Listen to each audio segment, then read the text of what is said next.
Hey, what's up guys and gals? My name is Nineg. Thank you so much for joining me today. We're going to be talking about Get Smart.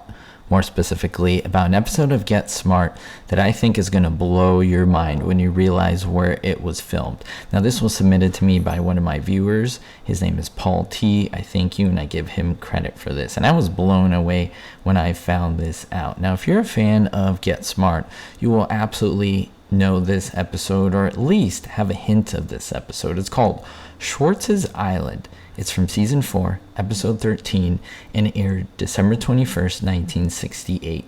What's very interesting about it, if you've heard of that title, Schwartz's Island, what makes it unique? What makes it special? Well, have you ever heard of Sherwood Schwartz? Well, if you know Gilligan's Island, then you'll probably know who Sherwood Schwartz is, especially if you watch my channel and you get into the nitty-gritty and the details that I look at. Now, in this episode, Max and 99 are on their honeymoon. However, their boat blows up and they wind up stranded on an uncharted island. Where is that uncharted island? Well, it's Gilligan's Island. We'll talk about that in just a little bit. Now, they discover that the island is a chaos base managed by Siegfried and Starker, who informs them that the island is a fake and that it actually moves. Now, Siegfried soon informs the newlyweds that he intends to use a giant magnet on the island to run the 7th Fleet aground, and then with an even larger one on the ocean's floor, sink the island as well as the 7th Fleet as well. Now, things get worse when the chief, who is searching for the couple, is captured as well. And we finally get to see the conclusion, whether they're able to get off the island and if they're able to escape the quicksand. So keep in mind this episode came out essentially right before Christmas 1968.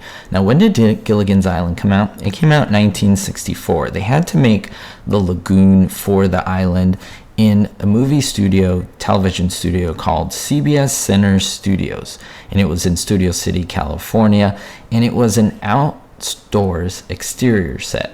Now, by 1968, the lagoon was still there, but it wasn't really being used by Gilligan's Island. It was just kind of in no man's land, not really being used.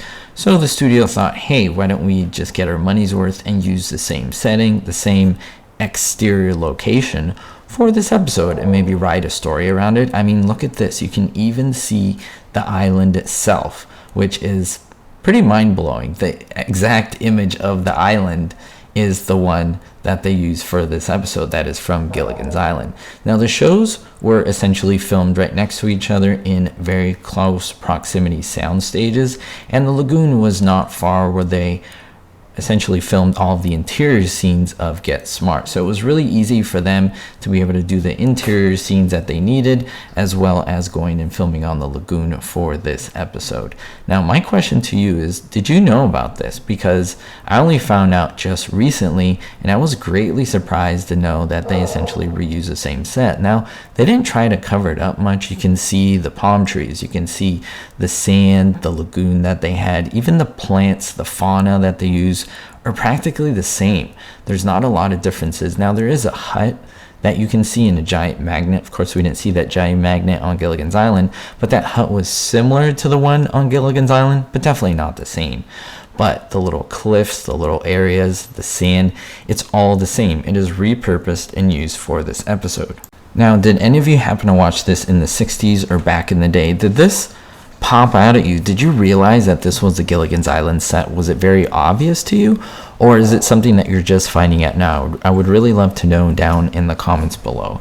And when you know this, does it destroy the illusion of the show? Does it make you not want to watch either of the two shows, or does it really make you want to watch more and investigate more and see what else you can see? I've made a video on the construction of the lagoon, where it was located, and I essentially went to CBS Center Studios inside the sound stages and even inside the studio to look at where the lagoon is today, what happened to it, and essentially what building is in that area. You have to go check out the video. It's really, really fun if you haven't seen it before. Now, let me know your thoughts down below if you've seen this episode, if you knew about the repurposing of the quote-unquote island set. I really love to know your thoughts down below. We'll see you next time. Thank you so much for the support as always, and don't forget to always stay positive and be hopeful. Thank you so much to my platinum and diamond tier patrons, especially David D, Jerry D, Daniel B, Citizen Kane 359, Vito L, Sally N, Russ C, and Beatrice R. If you want to be on this list, make sure to check the links in the description. It's a great way to support the channel. Thank you.